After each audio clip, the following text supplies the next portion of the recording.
All right, welcome to the first of its kind, world-changing manufacturers network. Lisa Ryan has her ears to the ground and her heart in the game. Get ongoing education and new connections right here with Lisa and the Manufacturers Network. Buckle your seat, listen, and spread the word. Here's Lisa. Hey, it's Lisa Ryan. Welcome to the Manufacturers Network podcast. Our guest today is Rich Morin. Rich has spent 20 years helping companies recruit, interview, hire, and retain employees that fit their culture. He spent 8 years in the U.S. managing the sales of 2 Fortune 500 companies, selling Boeing, Sikorsky, General Dynamics, General Motors, Ford, Mack Truck, and many others.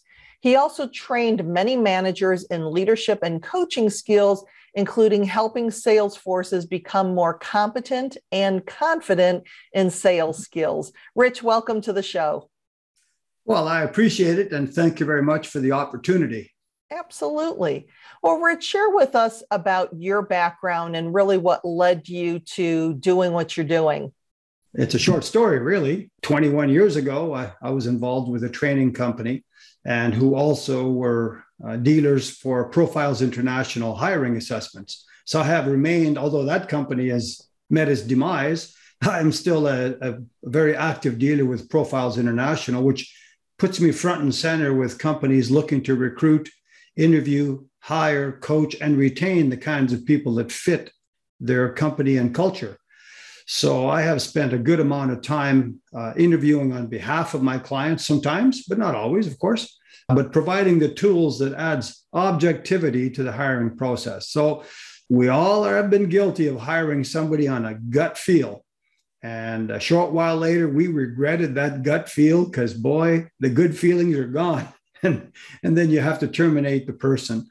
And without objective data, that still happens too often. So that led me into that. Thinking about those profiles of people, you talked about that there was a certain gut feeling that went with it that could sometimes lead us to hiring wrong. So in today's workplace environment, where it's hard enough to find people, you really want to make sure that when you do, you're bringing on the right people. So how do profiles help you to do that, knowing about that person before they ever come on board? Well, there's two answers to your question. First, and speaking about profiles as an example, a pattern is made of the position. So the company takes a hard look at what do they expect from this position and person. And then the applicant then completes a series of questions. And these cover the gamut from mathematics to general knowledge to verbal skills and so on and so forth. And so out of it becomes a match against the pattern, which is created by the company. So now you have the job, call it manufacturing manager or sales manager, doesn't matter. So there's a pattern, and then you see the fit, that is the level of fit between the applicant and the position. So, and coming out of that, where the applicant fell out of the grading. So if you can imagine, and I could send sample reports, of course, but on a scale of 1 through 10, if the position requires a 6, 7, 8, we'll say, and if the applicant hit a 2, which is weak, of course, it will generate interview questions to help examine that. Two things happen. The company then realizes, well, maybe they don't need as high a level of skill, or the person is flat out not going to make it. They're probably going to struggle if you do hire them for that position. But the good news is you can match them against a different position using their same data, and perhaps there's a better fit. So what comes out of this, you're right. You've got an applicant in a very thin field these days. There's not a lot of them applying. But now if they don't fit the first position they applied for, very gladly for them, they're offered a second position to which they fit. And they go, wow, I'll take that job because they fit. And so part of this has got to do with their cerebral ability, if you will, their verbal skill, their verbal reasoning, and their numerical skill and their numerical reasoning. After all, we are only critters that use numbers and words. And some people are good at numbers and some people are not. If the job requires a lot of the use of numbers, it's nice to know that up front. They might interview well, they might look great, but if they can't do numbers, they're going to struggle, they're going to hate it, they're going to leave. They're going to affect the culture of your company because they'll be moaning and groaning about how tough it is. it's because they never fit in the first place. Well, and it sounds like this is something to really know each job description, to know what is entailed in that, to take a look at people who have been successful in that, so that you're not doing just an overall profile for your company, but is for that specific situation. So how does a company figure out how to build those profiles for each position that they're interviewing for? Well, it's very simple, actually. Within the system, there's a library, and they can just scroll through and pick the exact title, if you will, or something that's very, very, very similar. Then they take it, of course, they rename it to make it their company, right? Their name and so on. So that's one way. And the other way is they could do a job assessment survey. So it's a bunch of questions that ask, what does this job require? Now, here's the problem. So you'll have somebody who's been doing a job for 20 years or 30 years, we'll say.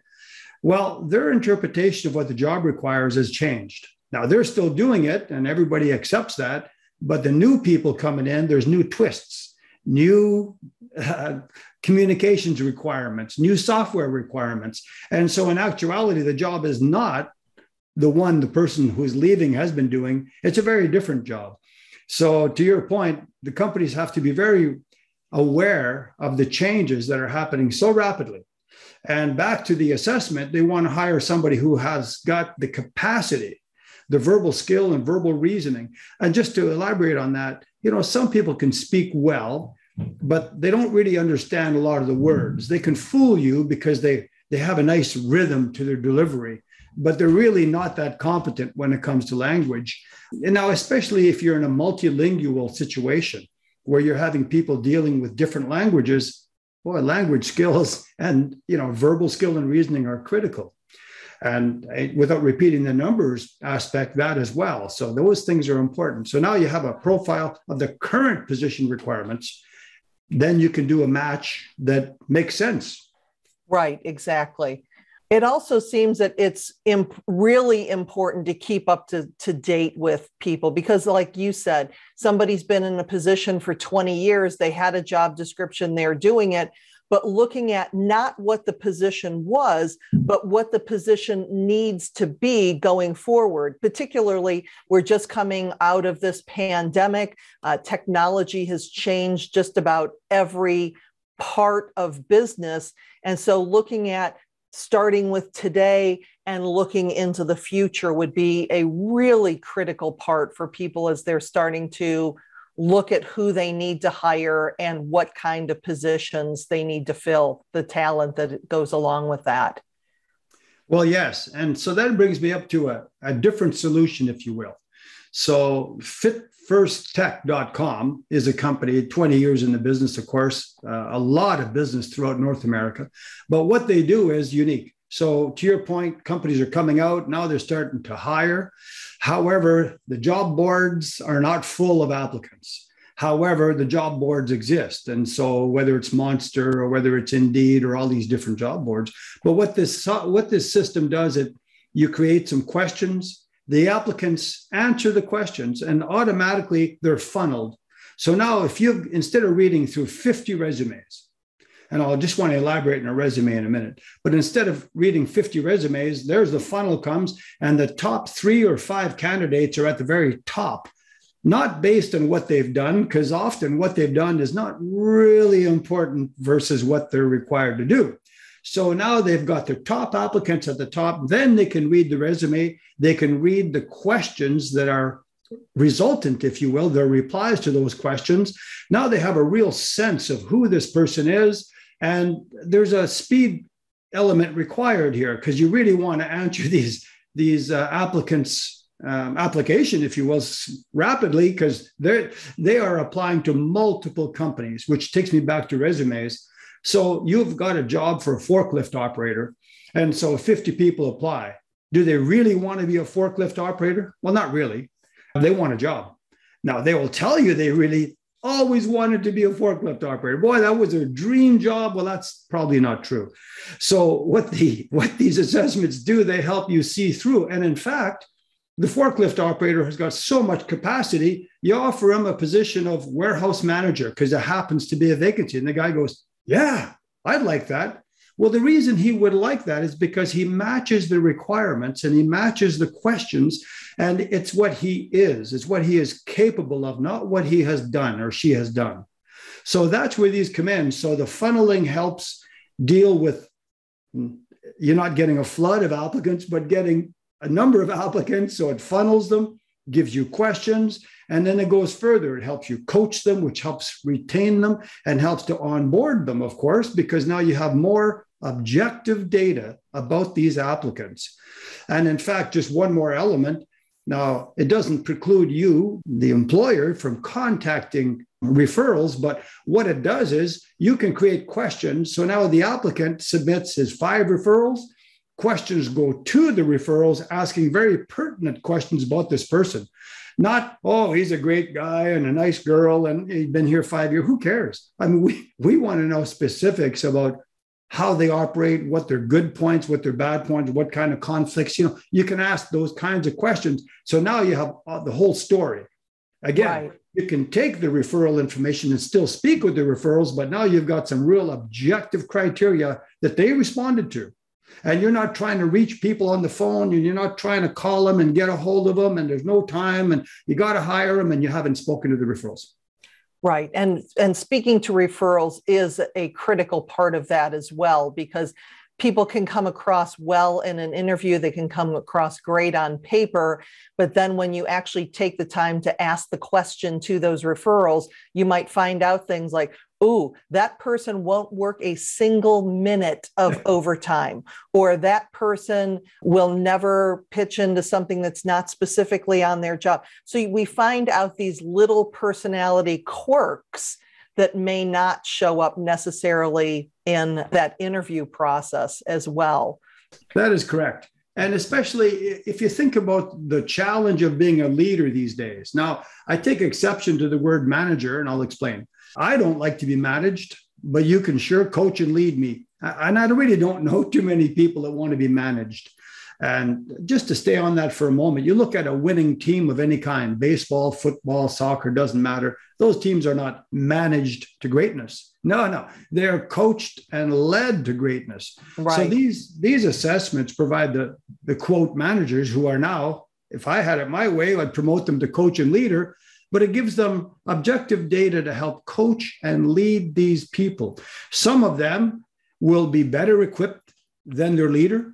They will have more knowledge, more wisdom, more experience, more education. That's a good thing. So these assessments help hire people that are better than the person interviewing, because that should be the objective. You don't want to hire people smaller than yourself. Right. So let's think about that for a minute. So we've used the assessment. We've found the person that we're going to hire. They're a good match for the position and for the company. We've checked out their referrals. What are some of the ways that you have seen your clients successfully onboarding these people? So the offer is made, but there may be a week or a couple weeks before that person starts. And then once they start, you kind of want to hit the ground running. So what's that T-minus 2 weeks to maybe the first month or two that person's on board that would be a good way to onboard them? Well, there's a few different aspects to my reply. So the first would be that the culture of a company is so fragile. Everybody you bring in can either support it or undermine it, and quick. And so you've decided to hire somebody. So who within your ranks is a great person, hard worker, focused, and loyal to the company? And those people absolutely exist, many of them. Those are the kinds of people you want to team up with that new entrant into your company, because those first few days will set the course. Now, too often companies hire somebody and everybody's busy, so the person stumbles around, will go to this department, go to that department, but they're kind of on their own, and they're forming sometimes wrong opinions about what's going on, about the helter-skelter ways in which things are happening, maybe because of a flood of orders, who knows, but they don't know that. So you really want to invest a good amount of time planning. It's the 4 Ps, you plan, you prepare, you practice, and then you perform. Well, you want your people to have a planned entrance. You want to really prepare them for them. You want them to practice. So now they're with people with seniority and experience. They're seeing the attitude. They're seeing the safety environment. These people are taking the time to explain how to do the work safely.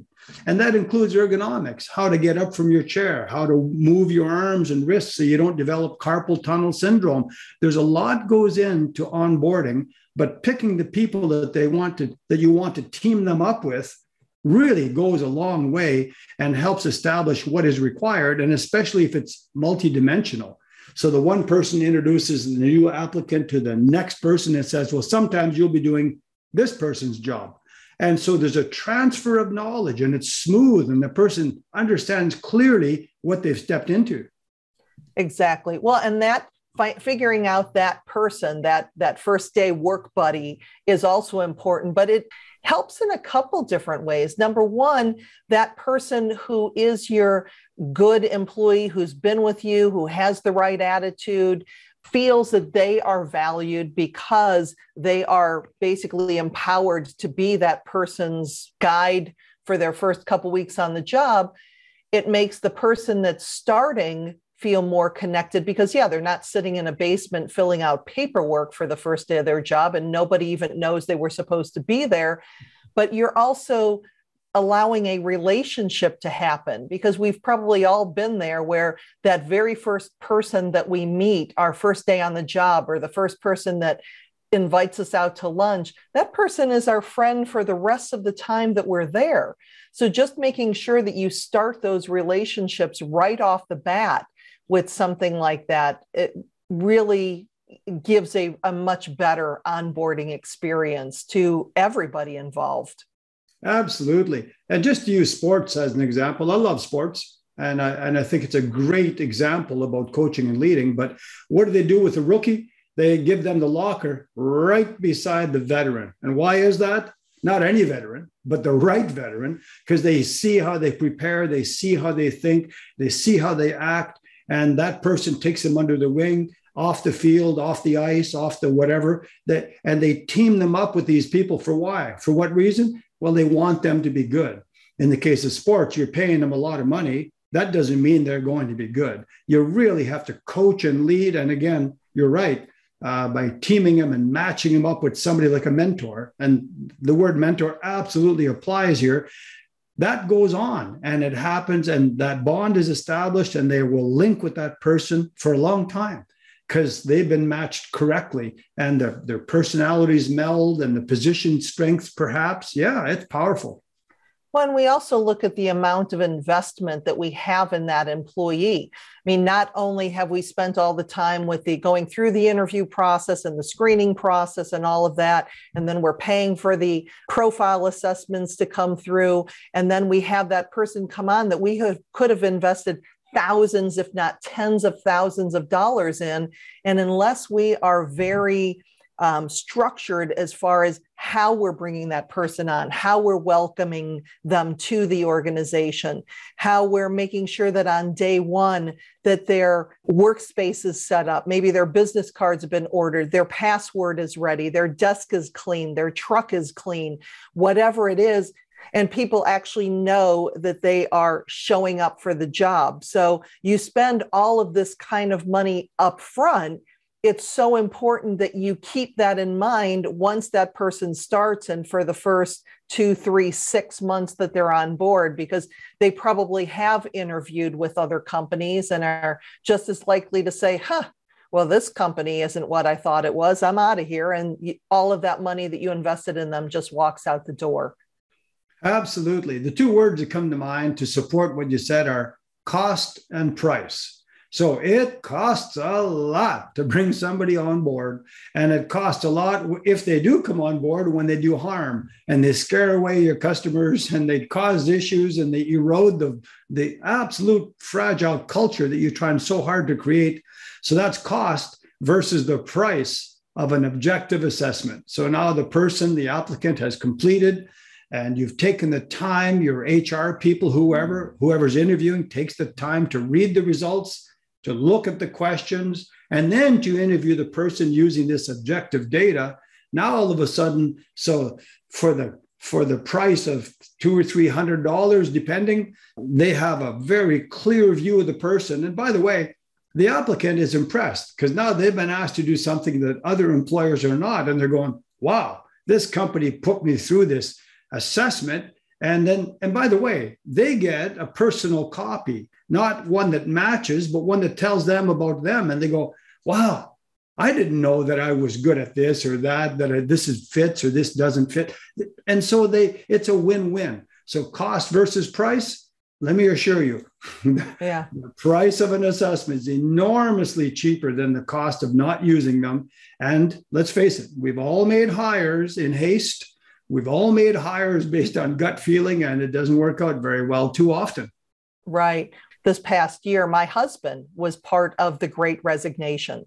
He was with the company for 13 years, and his priorities really shifted because he saw that as he starts to get to the end of his career, he really didn't feel valued, didn't feel appreciated, all these things that I talk about in my programs. And company on LinkedIn found him, and they put him through. They told him it was going to be a long process, and it was about a 2-month interviewing process, and it included about 6 hours of personality assessments and everything that he did. But coming through it, they wanted to make absolutely sure that they got the right person in. And I will tell you, it was a match made in heaven. Because I could have told him right off the bat that Scott was going to be the greatest employee that they would ever hire. But I thought the funniest thing was in the areas where he scored the lowest were things like creativity and innovation. Well, he's a cost accountant. So those are really the things that you don't want people to be innovative and creative on. So I just thought that it was funny. But when I look at the last couple months of him being with this company, how much of a difference and how valued he felt right off the bat, because I know that what he went through that process, that company had tens of thousands of dollars invested in him in that whole 2-month process, because I don't even know how many other people they were interviewing. I'm just happy that they chose Scott. And that's a great example. And you talk about a win-win deal and how that company is going to be around for a long time because the loyalty your husband's going to show, and they know him and they bring him in, and it gets you away from ego. Again, I go back to and again, I won't rant about the manager any longer, but you get the person who is a coach and leader, and they're hiring people with greater capacities and frankly, people that are more than they are. But they're a good coach and leader, and they know that. Bill Belichick, coach of the New England Patriots, doesn't play football, but he sure brings people in who are bigger, taller, stronger, faster than him. And that's what a good coach does. And that's what a good leader does. And that's what these instruments do, much like what your husband went through. So if you were to think about in this whole onboarding process, obviously the number one tip would be to make sure that you're investing in assessments or profiles for incoming employees. But what would be your best tip as far as from the recruiting or the onboarding process for somebody listening to today's show? Number one, slow down. Take your time. I mean, and there's too often people, to use a term, fall in love, not literally, but they really like the applicant and they don't know why. If you ask them 5 hard questions, they can't even tell you. That's because they're being totally gut driven. So slow down, ask questions, make it an interview, make it a group interview. If you've got a good team of people in a tight culture, have the team interview this person, have them sit in a circle in the middle of them all, and they're all asking questions, and they're watching the body language or watching the intonation or watching the honesty. They're checking them out because that person will be added to their team, maybe. So slow down, use the team to interview, ask lots of objective questions. And I would say, just to back up, use an assessment. I mean, look at the price versus cost again. Not to repeat all that. Now, all of a sudden, you've got a system that works, you've got objectivity, and you've got coaching reports coming out of these assessments that help to coach and lead the person. we're not all the same. Like you said, your husband in your illustration, not very creative. He shouldn't be if he's an accountant. Right. You want the columns to be the same thing, the same size, the same color. You don't need somebody changing the whole structure of the spreadsheet. So yeah, those things are my key suggestions. Well, and I really, really like that idea as far as getting your employees involved in the interviewing process, because they are going to pick things up about that person. And you're right, they're going to be working with those people day to day. So to have that consensus with the rest of the team is of, yes, this is somebody who we want to work with. Yes, this is somebody who would be a good fit for us. And getting them involved instead of putting everything on the leadership team and on HR, who are not going to have the same day-to-day contact. That's a brilliant idea. Well, there's lots of them. And I think the thing is from these programs, for the listeners out there, you have to incorporate these things. So hopefully you have a notepad, and sometime shortly after you make some notes and bring it up with your people, because every company can be better, just like every sports team. And that's why they're always drafting. They're always looking. They're always bringing kids up from the college level for a tryout, just like you. And turnover is not a bad thing. I guess I would conclude by saying, turnover is a good thing. So you're losing people. That's okay. It's not necessarily a bad thing, depending why they leave, of course. You have to know why. But bringing in new talent, and bringing in even a senior person who's going to give you 2 or 3 years of solid experience to shore up your culture, because you've got too many youthful people with no experience. So we have to look broadly. And so quite literally, there's some senior people out there with a ton of experience that are available. Don't look past them. Now, be clear, this is a 2 or 3 year contract. They'll leap at the opportunity. They'll leap in there and they'll put their experience to work. And they'll bring a sense of seniority and of substance. And that's overlooked these days with too much of an emphasis on the youth. Don't be afraid, but be clear in your contractual obligations with them. Make it a short-term deal, 2, 3, 5 years, whatever it is that you want. And you will find an ample supply of people who will add an awful lot to your operation. Wonderful. Well, Rich, as we get to the end of our time together, what are some of the ways that you work with your clients? And if somebody wanted to connect with you, what would be the best way for them to do that? Well, it's these days with Zoom calls and online support. If they get a hold of me via email, via the phone, we'll arrange a Zoom call. If you're doing recruiting, I can set you up with a system and you can administer it, or I could administer it for you. In the case of applicants, I just need their name, their email address. I need a job description. I will ensure they get the assessment done. I'll get the resultant data into your hands. In the case of fitfirsttech.com, I will arrange the same sort of thing. Arrange to administer it for you or set you up. You could administer it and funnel all those applicants and get all of that done. When it comes to coaching, I can work with your managers again to help them transition to coaches and leaders. There's books that I recommend, including my book, which I'd send you a copy of. It's called You Working With You. Hey, if you can't work with yourself, who can you work with? Right. So my email address is simply my name, richard@richardmorin.net. So that's Richard, M-O-R-I-N, like November, .net. And my phone number is 705-790-6843. You'll find me on LinkedIn, of course, and probably everywhere else, other than the wanted bulletins. Yeah, we're here to help. We love helping companies. My goal is to help people enjoy their work life. It's such an important aspect to life. When people are matched correctly, the company benefits, the person benefits. It's really unkind. It really is unkind to hire too rapidly, make a mistake, and then try to fire the person later and then get caught in all kinds of additional costs. Slow down, make these hires mean more. You will never hit 100%, but you'll certainly increase your odds a lot. Wonderful. Well, Rich, thank you so much for being on the show today. It's been a great talking with you. Thank you so much. I appreciate it. And for you listeners, nice meeting you. Have a good day. I'm Lisa Ryan, and this is the Manufacturers Network podcast. We'll see you next time. Thanks for listening. Hey, do me a favor. If you like what you've heard, please subscribe and give us a 5-star rating. Also, feel free to share the podcast with your friends and colleagues so we can grow the network and connect more fantastic folks just like you.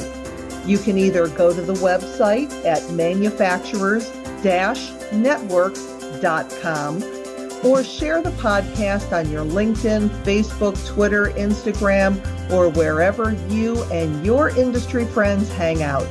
The bigger and faster we grow this network, the stronger and deeper community we will have. I appreciate you. Thank you.